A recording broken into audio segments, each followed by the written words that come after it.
Okay, let's take a look at section 3.7. Okay, 3.7 is pretty short. It's basically on solving systems graphically. And just as a reminder what a system of equations is, it's when you have to solve two or more equations for two or more variables. Okay, the problems we do today will be two variables. Okay, we're not going to get into three variables. Okay, so we're going to solve two equations. Each equation is going to have an x and a y in it. Okay, for a system with two variables, the solution is an ordered pair. So in other words, you're going to have an answer for x and an answer for y. What happens at that ordered pair? If you graph each system, the solution is an ordered pair, but it's going to be where the two graphs do what? Yeah, it's going to be where they intersect. Okay, that's basically what we're looking for. Okay, so to solve a system graphically, you're trying to find where two graphs cross. Okay, and depending on the shape of the graph, that dictates how many times they cross. If you have lines that are not a special case, okay, not parallel, not the same line, how many times can lines cross? Just once. If you had something like a parabola and a line, it could cross twice. Okay, it could cross not at all, or it could cross once. All right, so we got to look at how many intersection points we have. Okay, so we'll start out with a linear system, and then we'll solve some nonlinear problems. Okay, so on the right, this is a linear system.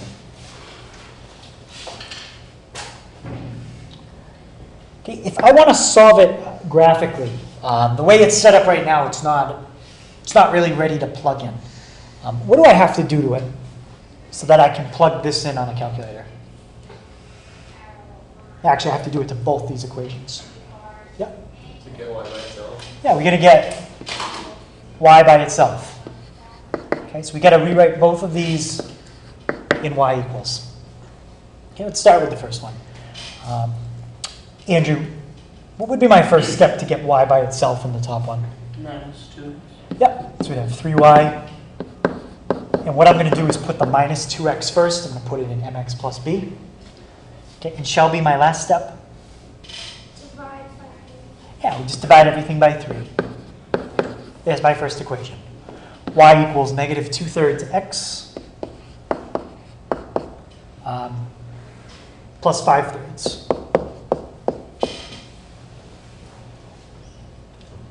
Okay, questions on that? Okay, do the same thing on the one below it. First step is going to be this time add the 3x. All right, so we're going to get 5y equals positive 3x plus 21. And now I divide everything by 5. So when I do that, Olivia, what's going to be my second equation for y?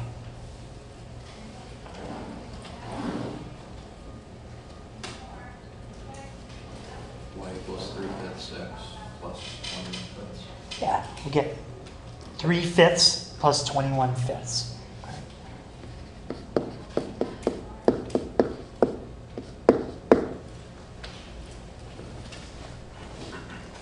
All right.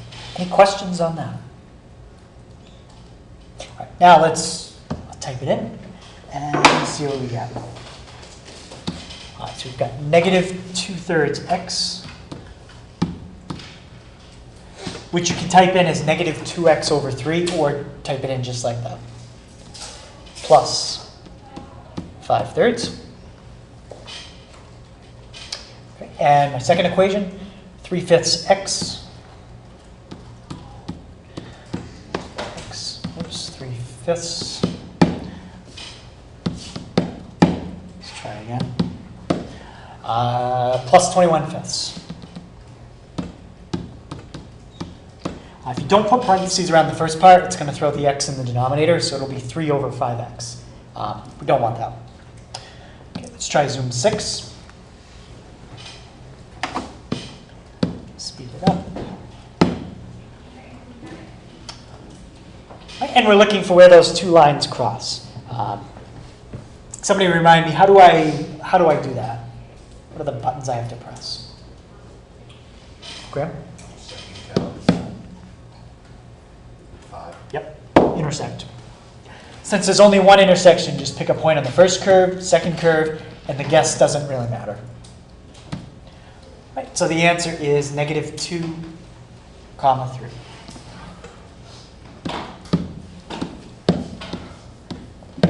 Right, what I would do is write as an ordered pair. Or you could write it separate. X equals -2, y equals 3. That's fine. Okay. Questions on that one? Right, so basic linear system. Right, let's try this one. So we're intersecting a cubic with a parabola. Right, so when you have a cubic and a parabola, definitely can have more than one intersection. Think of all the twists and turns a cubic can do. Right, so let's type this in. Right, we've got -x cubed plus 3x squared. -x cubed plus 3x squared plus x minus 3. This is also one that I'm not sure if you could solve with algebra.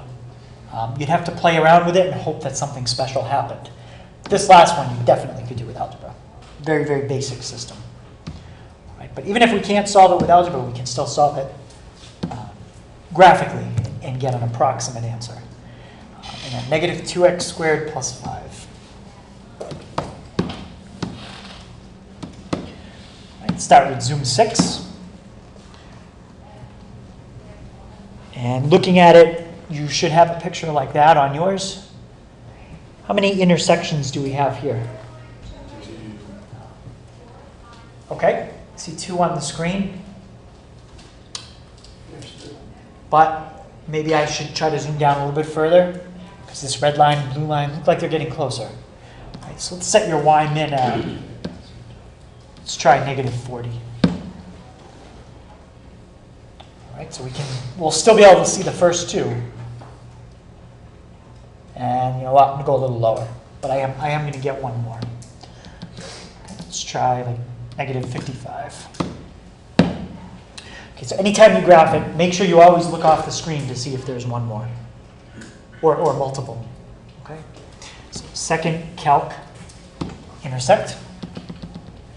Okay, and we're gonna have to do it 3 times. The guess matters. Wherever you put your cursor, that's the one it'll give you. So we got -1.22, comma 2.03. That's 1. Second calc, intersect again. Okay, if somebody, while I'm doing this one, if somebody can find this last one all the way down here, that would help us out. Okay, so first curve, second curve. I'm going to put my guess closer to that one. We get 1.35, comma 1.36. Okay, and the last one. Anybody get that last intersect? Yep. 4.86, -42.39. Sorry, what is it? Not 1.86, but 4.86. thank you. 4.86 negative 42.39. 0.39. Yes. Thank you. All right. So there's all 3 intersection points for that one. Okay. Any question on that one? Okay, we'll do. Let's just try one more, and then that'll be it for this section. Okay, this one I want us to do graphically and algebraically. Okay, let's start with algebraically. This one is set up special to use a certain method because of what's on the left-hand side. Does anybody remember what you can do when they're both equal to y? Yep. Put them equal to themselves. Yeah. You're going to take what y is equal to. The second formula tells you y equals 3x, and plug it in. Okay, so you're going to make a substitution. 3x equals x cubed minus x. Okay, anytime we try to solve a problem like this, we're going to try to factor. But what number do you want to get alone on one side? 0. Yeah, you always want to get 0 by itself. So we can try and factor. And now what can I factor out of each of these terms? Yep, I can factor x out. And once I do that, look what I'm left with. That's a difference of 2 squares. That will factor again. How does x squared minus 4 factor? X minus 2. Yeah, x minus 2, X plus 2. x plus 2. Good. So now we're looking for 3 x values. And we're multiplying 3 things together, and somehow we're getting 0. So either the first one is 0, the second, or the third factor. What would you plug in to make the first factor 0? 0. And remember, that's just an x value. Still got to find the y value. How about the second factor? 2. And the third factor? Negative 2. Now we've got all the x values, we need to find all the y values. Right, you could use either formula to find the y values. I'd use the one that's easier. If you plug in 0, 3 times 0 gives me 0. If I plug in 2, 3 times 2 gives me 6. And negative 2 gives me... There's your 3 points where those graphs should cross. Okay, let's just confirm it with the calculator. I'm going to graph using y1 and y2 and see where they cross. I could do it this way and find the roots, but I'm just going to do it the way it was written. All right, so we got x cubed minus x, and what's the other one? 3x. So we've got a line that's intersecting a cubic 3 times. Okay, there's our cubic. There's our line. And if you calculate all the intersections, it looks like one of them is at 0, 0, the origin. And the other one should be at 2, 6, and negative 2. 2, 6, negative 2, negative 6. Looks good. Okay. Any questions on that one?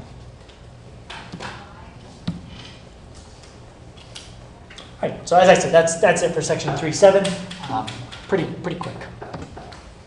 All right, so we'll spend the rest of the time on 4.1.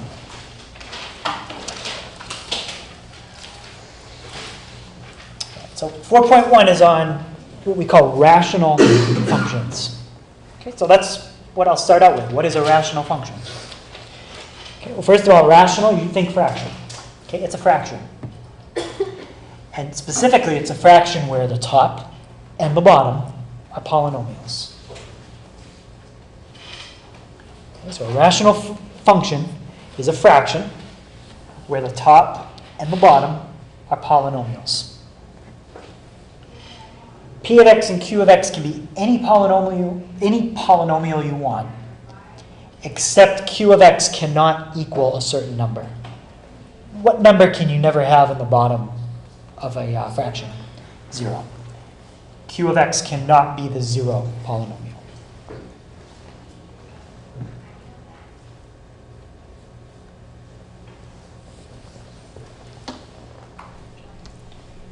Okay, there's an example of a rational function. X squared plus 1, that's a polynomial. X minus 3, that's a polynomial. Put them in a fraction and divide them, you just made a rational function.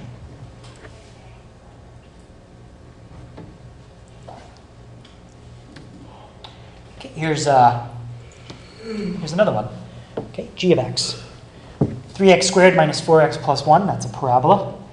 X squared plus x minus 2, that's another parabola. And we're dividing them. Okay, so what we'll do is we're going to look at different characteristics of these graphs, specifically asymptotes, vertical and horizontal, which are going to help us to sketch. Okay, so we'll do a lot of sketching in chapter 4. Okay, so any questions on what a rational function is, or any questions about these examples? Okay, when you type these in on the calculator, I would use parentheses. I'd probably type it in like this. Use parentheses around the numerators and denominators.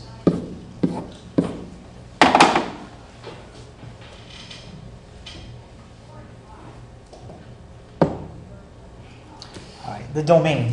Okay, domain of a rational function. Well, there's only one thing you're not allowed to do with a fraction. That's divide by 0. So as long as your denominator is never equal to 0, you're good. All right, so domain, all values except the ones that make the denominator 0. And the numerator, you never have to worry about.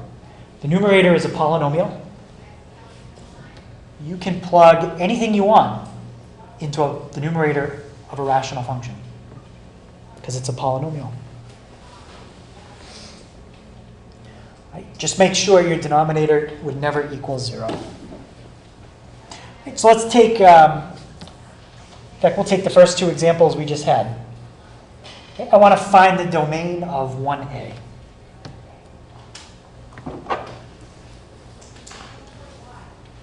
So there's two ways you can say the domain. You can say what it is, or you can say what it isn't.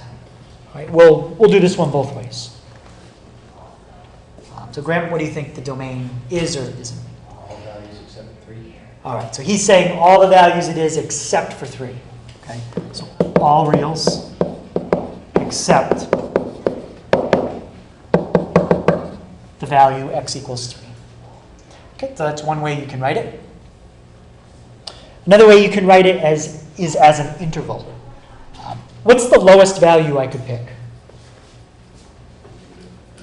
Yep, I could go from negative infinity up to but not including what number? Up to but not including 3. Or I could go from what number to what? Perfect. That's how you write the answer as an interval. Any number from negative infinity to 3, not including 3. Or, that's what this means, 3 to infinity. You can write it either way unless the problem asks you to write it a certain way. Okay, this one. Okay, same directions. I want to find the domain, but I need to do something first so I can make it a little easier to look at. What do I need to do first? Yeah, I need to factor. Don't worry about the numerator. When you're looking for the domain, numerator doesn't matter. Just the denominator. Okay, how would that factor? X squared plus x minus 2. Brad? X plus 2x. All right, let's check it. We got x squared minus x plus 2x. That looks good. And then minus 2. Perfect.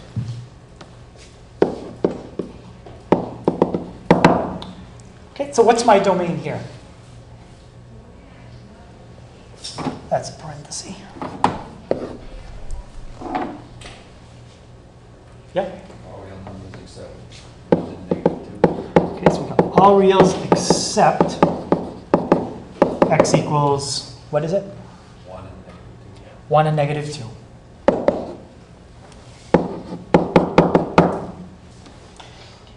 Okay, or how would you write this one as an interval? And actually, you'd need three intervals to describe it. Yep.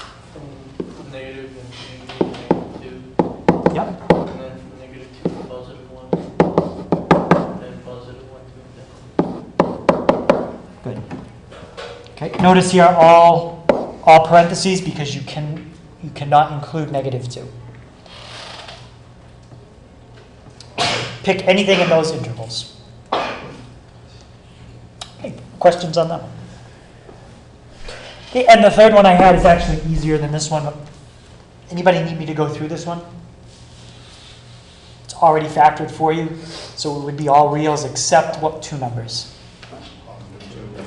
+2 and -4. So the simplest rational function you can have It's called the reciprocal function. The polynomial in the top is just a constant, it's a 1, and the polynomial in the bottom, just the letter x. Right, let's take a look at how that looks when we graph it. You know what, before we even graph it, let's try to get an idea of what's going to happen here. Okay, so remember, this is like my y value, okay, on the left-hand side.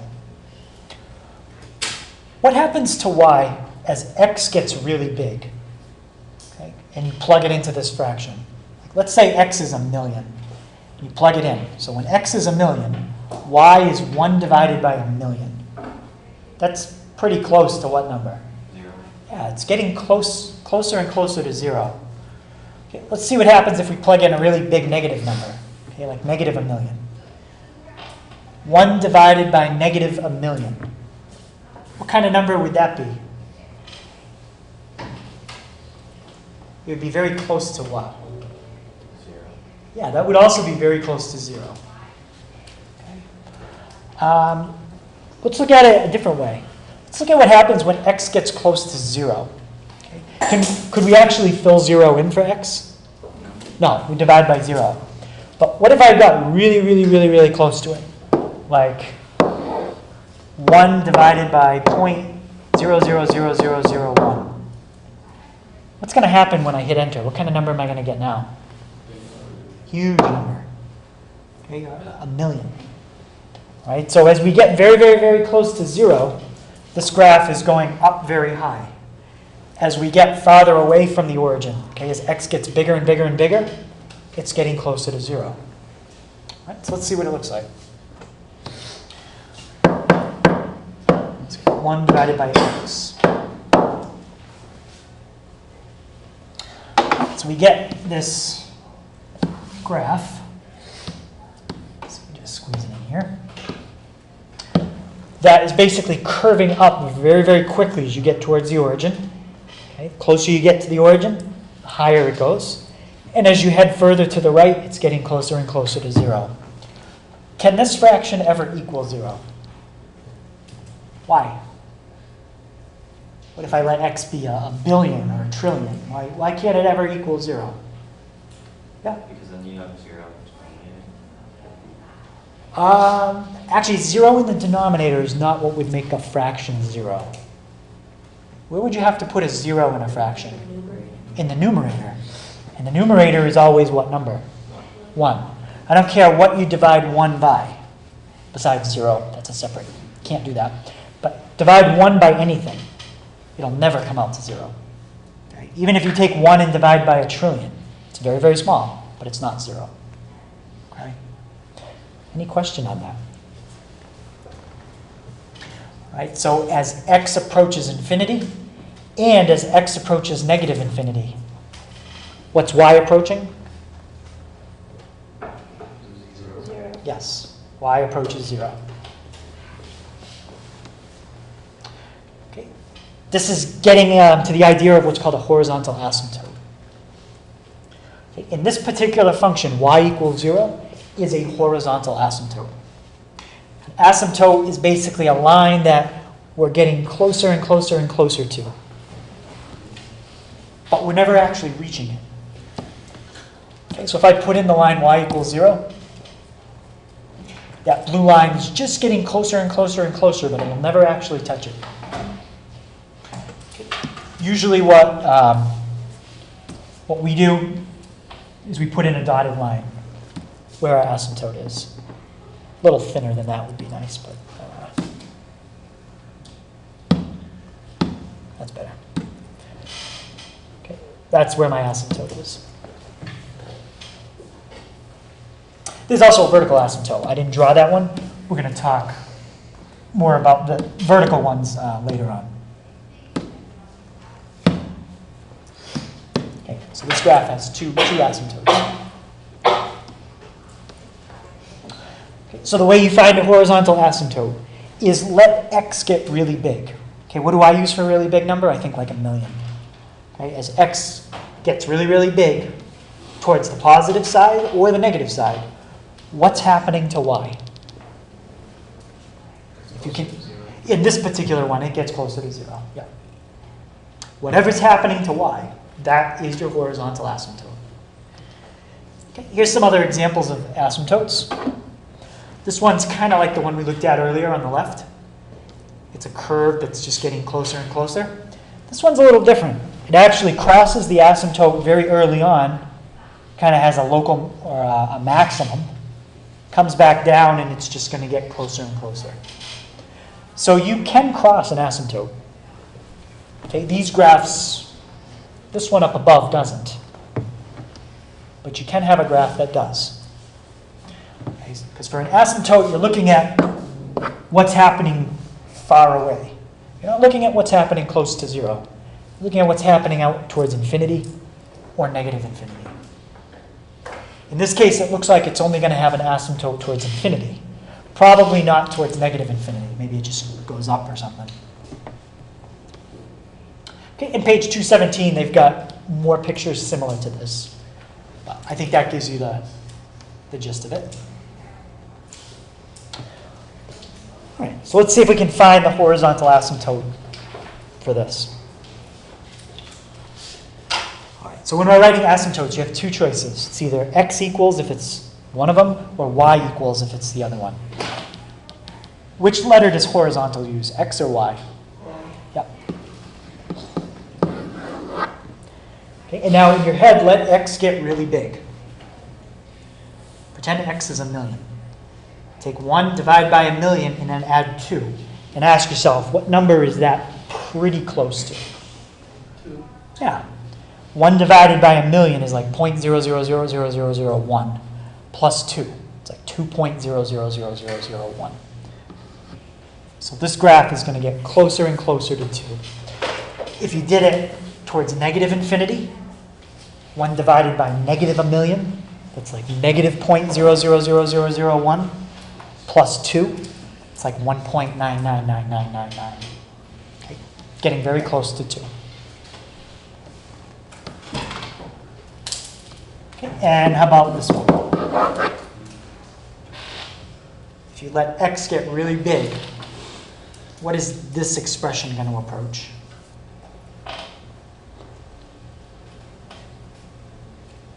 About heaven? Yeah, it's going to approach negative 3. This part right here approaches 0. 1 divided by something huge is just about 0. And then 0 take away 3, negative 3. Okay, any question on how we got those horizontal asymptotes?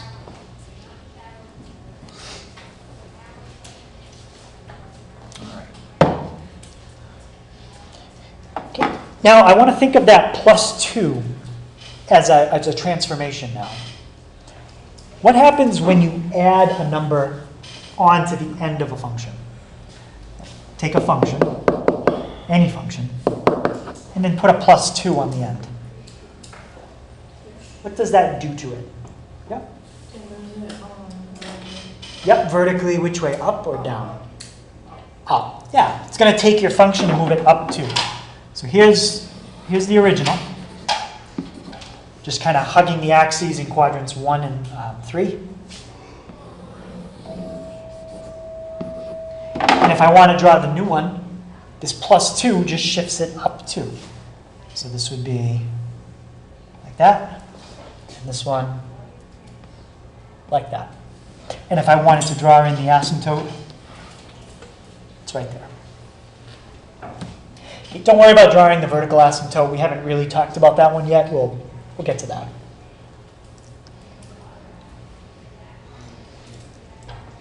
Okay, questions on thinking of that as a transformation? Okay, we'll do more of that later on.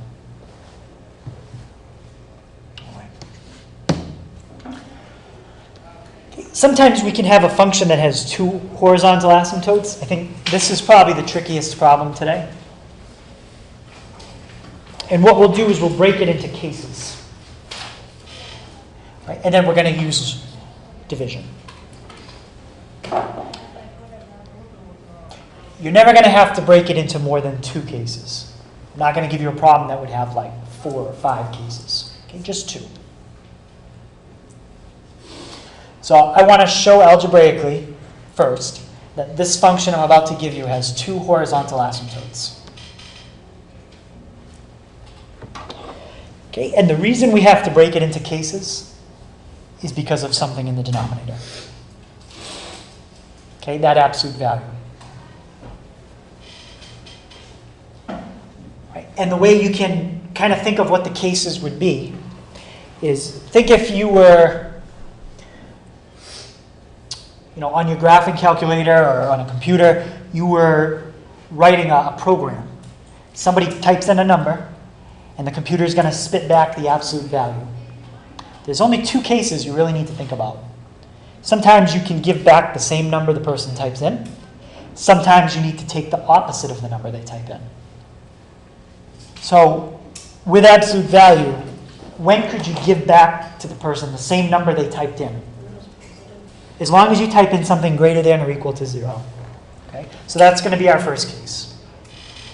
If you type in something greater than or equal to 0, this absolute value doesn't even matter. It doesn't even make a difference. So you can really just get rid of it.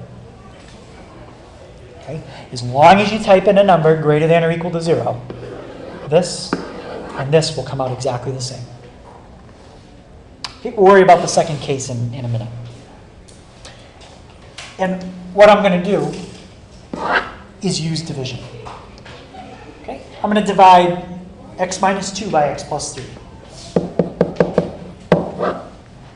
And you'll see why in a second. It's going to make it very, very easy to find the horizontal asymptote.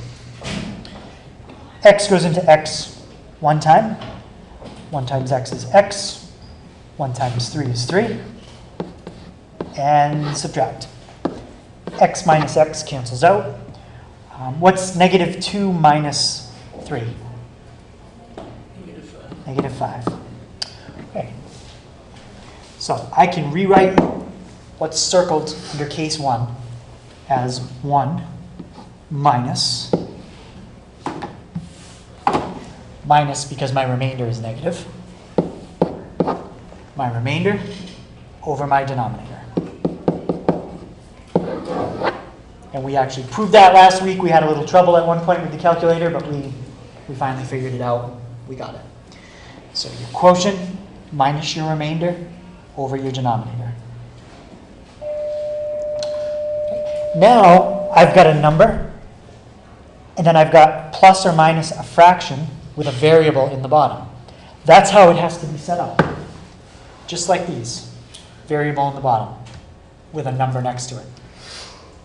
So what happens to this expression as x gets really, really big? Corey? Maybe start with just this fraction. If x is 1,000,000, what's 5 divided by 1,000,003?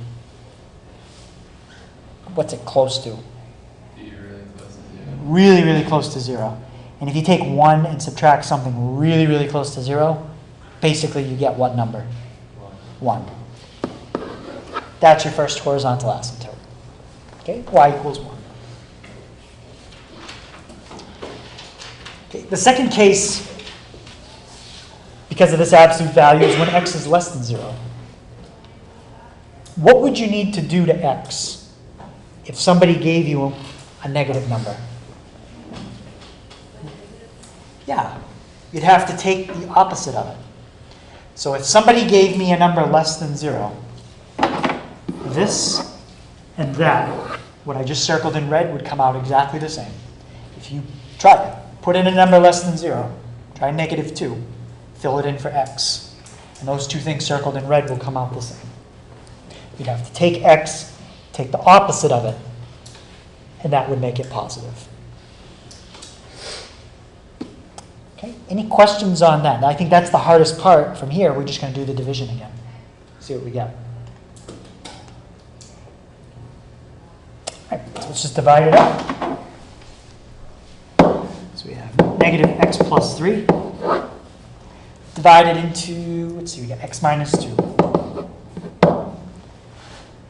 Negative x goes into x, leaves me with negative 1. Multiply it back out. positive x minus 3. Okay, subtract it. The x's are going to cancel. Negative 2 minus minus 3.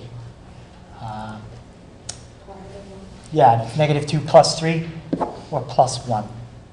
So this comes out to negative 1 plus my remainder over my denominator.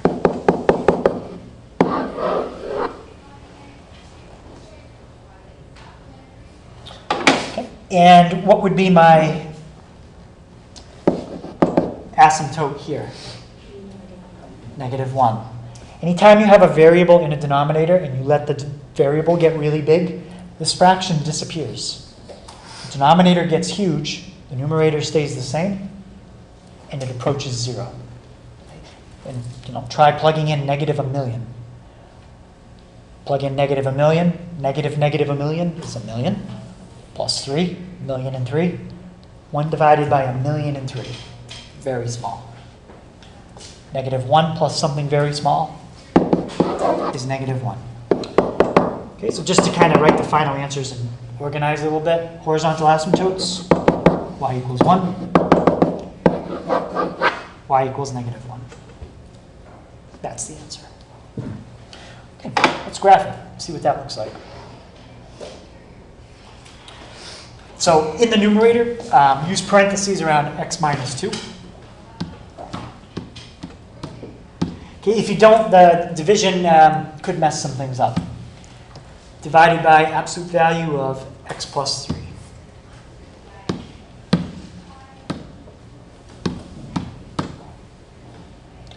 And make sure you put the plus 3 like that.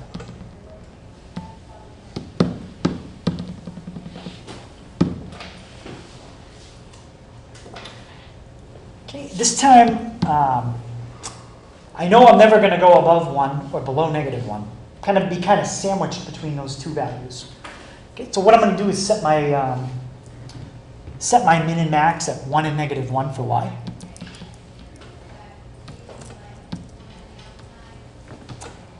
And for my x's, let's just go negative, let's go negative 40 to 40. Good graph. So what's happening is, on one side, we're going to get very, very close to negative 1. Other side, very close to positive 1. And it kind of curves up very quickly. Okay, but these two lines are just going to extend. We have asymptotes. So we can, well, let's put it down here.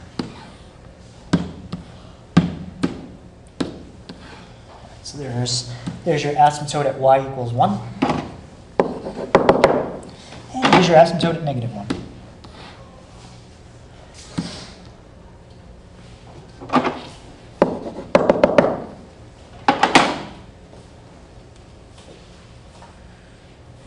Okay. Any questions on that? That's probably the trickiest kind. Okay, we're not going to do any more like that today.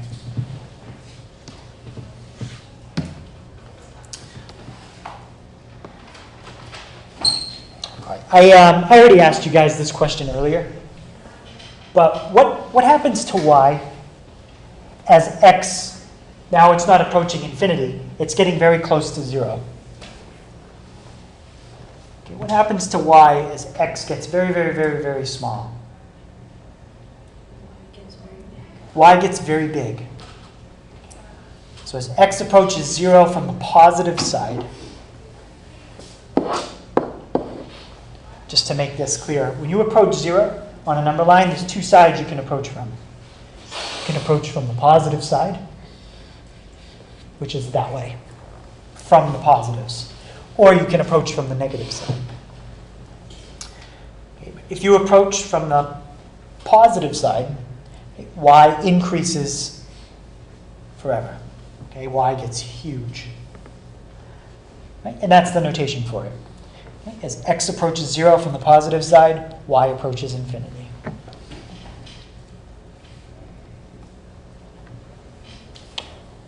What happens to y as you approach 0 from the other side? Remember, what did the graph look like as you approach 0 from the left? Brad? It goes towards negative infinity. Yeah. Basically looks something like this. Okay?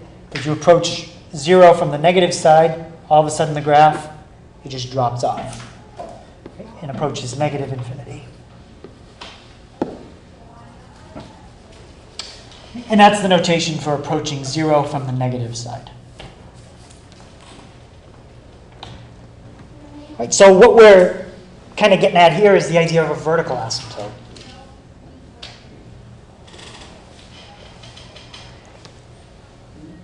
Right, so if you have a certain number, okay, that you think is a vertical asymptote, basically what that means is as you approach that number, okay, in this case 0, but in general I'm just going to call it h, okay, as you approach that number from the left or the right, your graph is going to go way up or go way down.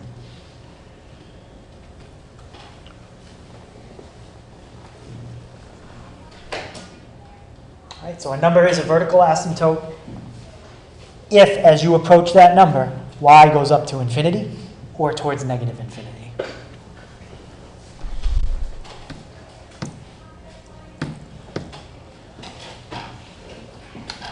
An even simpler way to say it, if you don't want to think about it in terms of a picture, if you can figure out when the denominator is 0, and you don't have any common factors in the numerator and denominator, that's your vertical asymptote, when the denominator is 0. Okay, so by no common factors, I mean you can't have something like, I'll just show you.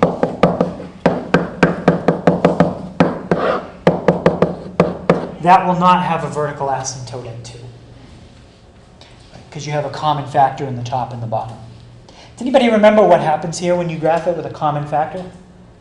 Something you can't see on the calculator, but you have to know it's there. You can keep zooming in, but you won't see it. Repeating? No, it's going to be a type of discontinuity when we talked about continuous functions. Doesn't just skip over it. Yeah, you remember what we called it? A hole. Okay, this graph would have a hole in it. It wouldn't have an asymptote. Now it would have an asymptote. Okay. Vertical asymptote. Okay. So we'll be careful with that. Okay, so if your numerator and denominator don't have any common factors, the vertical asymptote occurs when the denominator is 0. This is basically like finding the domain. If you can find the domain, okay, the way Graham was saying it, saying the values that don't work, those are your vertical asymptotes. Is there a way to have 0 over 0, or is it still not possible? 0 divided by 0? No. Yeah. No. Why not? Why was 0?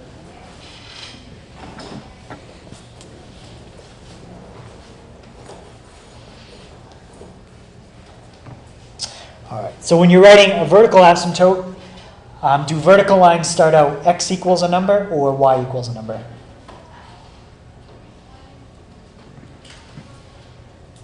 Shelby? I think vertical lines. X. Yeah, vertical lines have x equals a number. Okay, so in this case, what would be my vertical asymptote? Oh, Tom? What would be my vertical asymptote here? Yeah. You couldn't plug 2 in because it would cause you to divide by 0. But if you plugged in something very, very close to 2, like 2.0001, okay, and then subtracted 2, you'd have 1 divided by an extremely small number. We're going towards infinity. Anytime that happens, you have a vertical asymptote. Okay, and how about my vertical asymptote here? DJ? -3. And how would you write it as an equation?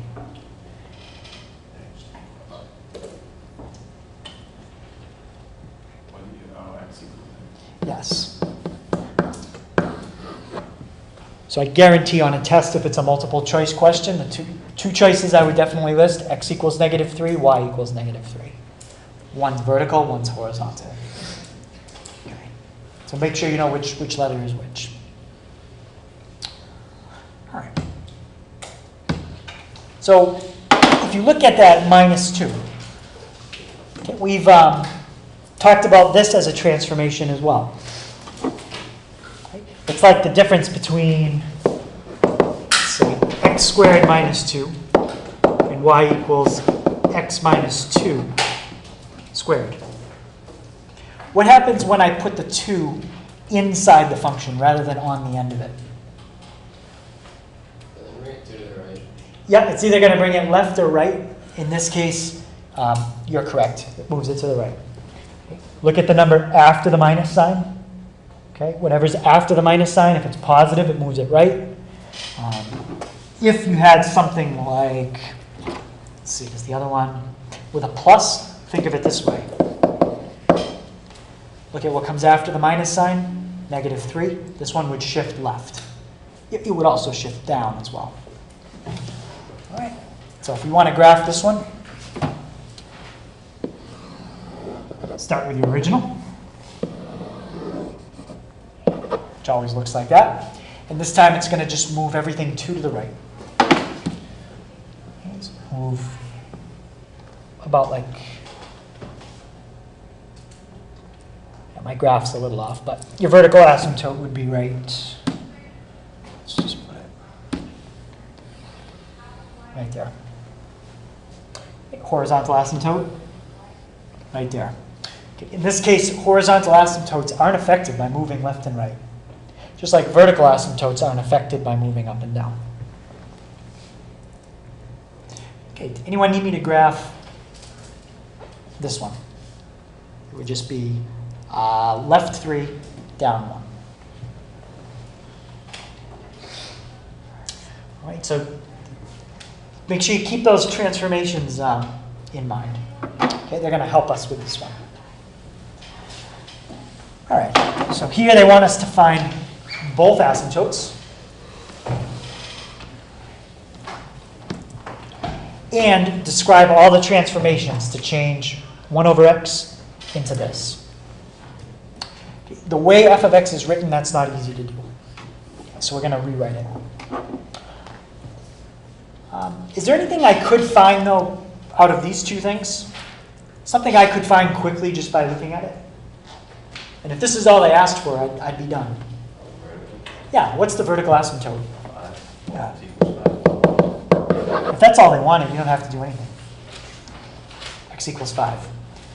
But to describe the transformations and the horizontal asymptote, especially the transformations, I need to rewrite it. Okay, so use your long division and rewrite it. So divide x minus 5 into 2x minus 13. Okay, Madison, if I divide x into 2x, what does that leave me with?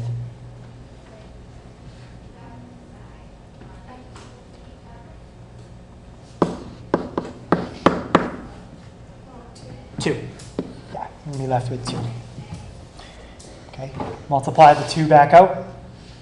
2x minus 10 and subtract.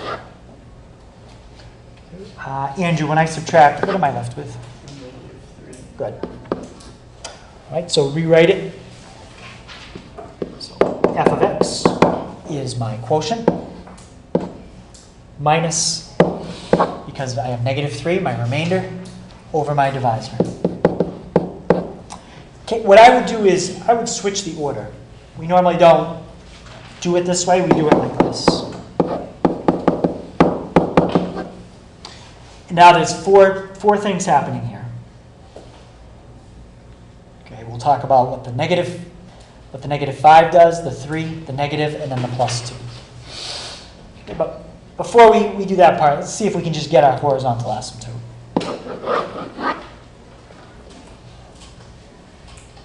Okay, what's my horizontal asymptote for that one? Yep. Y equals 2. Good, y equals 2. This fraction is going to disappear. Okay, Anytime you got a variable in the bottom, that always happens. Y equals 2. Okay, now we'll describe the transformations. Always start with your denominator, then go to your numerator, deal with any minus signs, and then lastly the plus 2. All right. Minus 5. Okay, what is that going to do?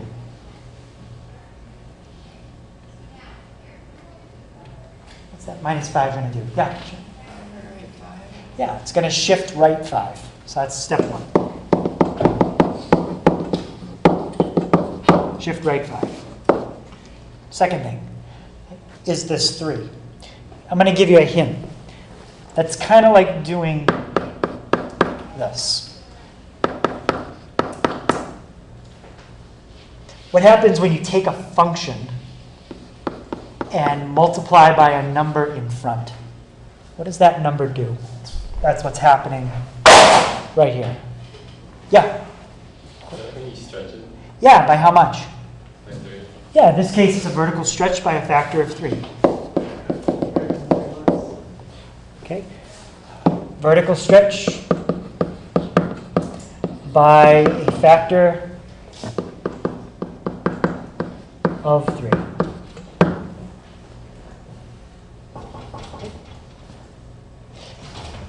And then we'll look at our next two in a second. So we got a vertical stretch by a factor of 3, and then this negative. What happens when you put a negative in front of a function? Negative inside can do something, but negative in front does something else. Doesn't it flip it? Yeah, it's going to flip it over which axis? X-axis. Yeah, it's going to flip it vertically. So we'll take something like this and make it like that.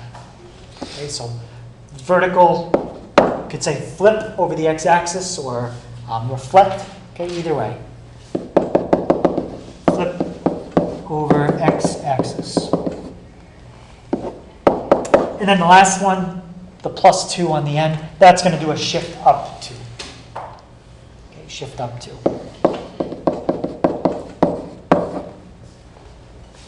And that's about as complicated as the transformation can get. That's got everything in it.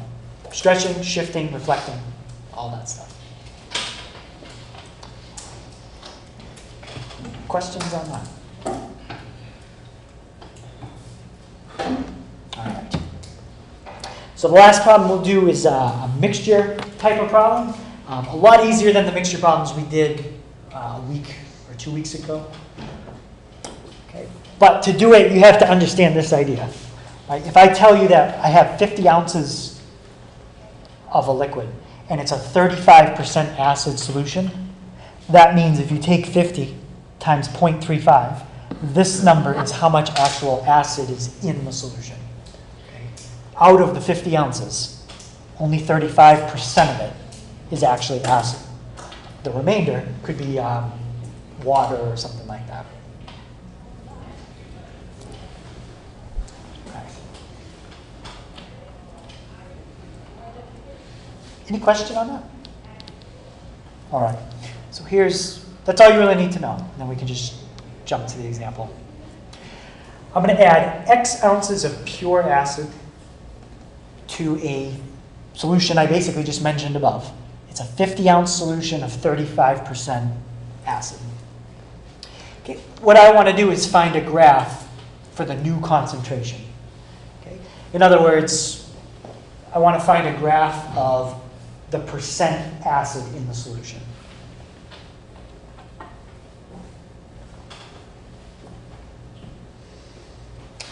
Well, is there any limit, like what the concentration could never be?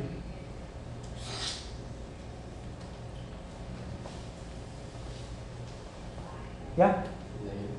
Okay, it could never be negative. In fact, I would argue it couldn't even be 10%. How come? Or even 20%. What would be the lowest the concentration could possibly go? Yeah? Can't go any lower than 35. Right? You're already starting with 35 and you're only going to add pure acid to it. So it can't go any lower than 35. What's the highest it could go? 100%. Could it ever reach 100? No, why not? Yeah. Yeah, it's already a solution that's not pure to begin with. I don't care how much pure stuff you add to it, it can approach 100. It's like an asymptote. Okay? So to find a graph of the concentration, you've got to find or represent this fraction. The amount of acid divided by total amount of liquid.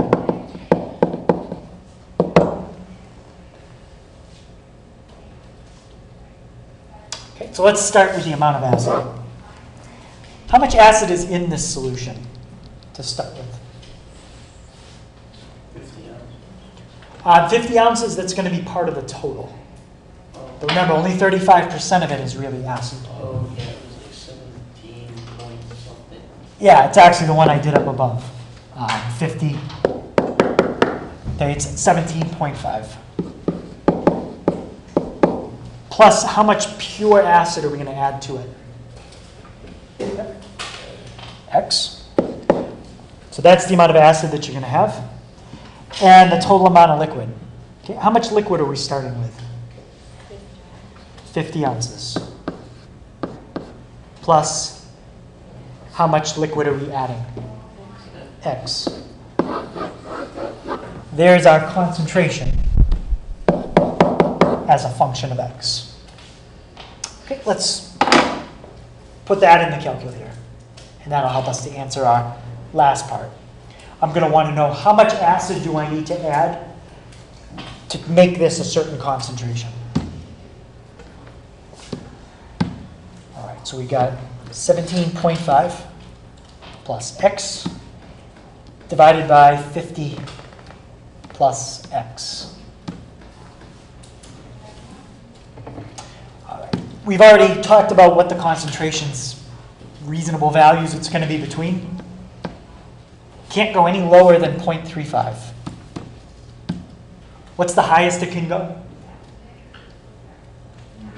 100%, which is, what is a decimal? DJ? 1. Yep. So it'll be between 0.35 and 1. We're not taking acid out. We're only adding it. Okay, let's go up to 100 ounces. Okay, so there's what's happening to the concentration. Okay, the more acid you add, the higher and higher the concentration gets. But notice after a while, it starts leveling off. Okay? We want to know how much acid do we have to add to make it 75% pure acid, or 75% solution. Okay, how would I use my calculator to figure that out? I mean, I could trace until I get y close to 75. But there's a much easier way. Yeah? Make a line at 175. Yeah. Just make a line at 0.75. And where they cross, that's my answer. So if you add 80 ounces, it'll make the concentration 0.75. So that answers the question. Okay, and notice the more that you add, it has less and less of an effect. Right? So if you add 100 ounces, that brings it all the way from a 35% solution to 78. If you add another 100 ounces, it only brings it from 78 to 87. Okay, another 100 ounces after that only brings it up 3 more percent. Okay, and then another 100 ounces only brings it from 90 to 92.7. So eventually you have to add almost infinite amounts of acid to get it close to 99%. Okay, if you add around 5,000 ounces, it brings it to 99.3. Okay. All right, so any question on that one? Yeah. I've read the equation now, it's just a line. Okay, did you put parentheses around the numerator and denominator? All right, let me double check, make sure you got the plus signs in there, and you do have to adjust your window too. X max should probably go out to 100.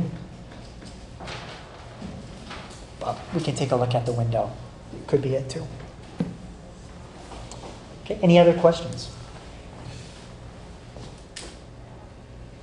All right. So the homework, it's on 2 pages. Okay, for the graphing stuff where you're doing the systems, just try 8, 9, and 10 on page 207. Those are pretty quick. Okay, and then on 222,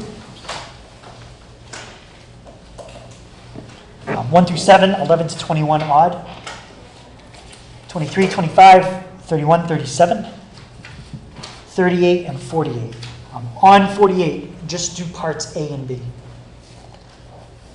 I think there's a part C, but you can skip that. So we'll go over that first thing tomorrow, and then tomorrow we start our last section for the week, 4-2.